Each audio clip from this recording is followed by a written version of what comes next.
Welcome to BreitWerks.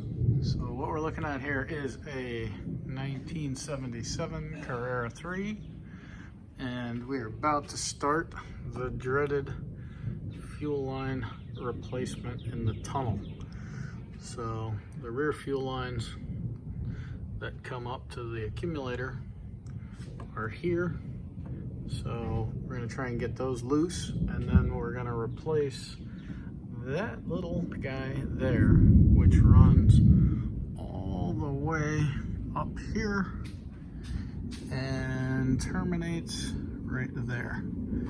So we're going to try and pull these guys out and fish some new ones back in there and make the bottom of this car look just as nice as the top. So this will probably take us a couple days to do the fuel system here. So I'm sure you will get more videos of this. You can check us out at breitwerks.com.